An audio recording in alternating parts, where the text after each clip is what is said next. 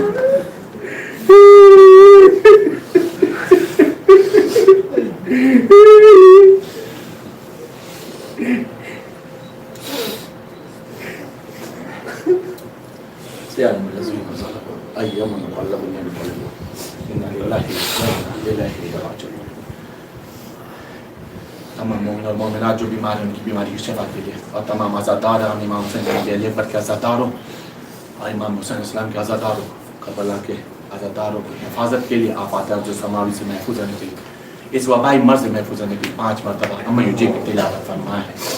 بسم اللہ الرحمن الرحیم.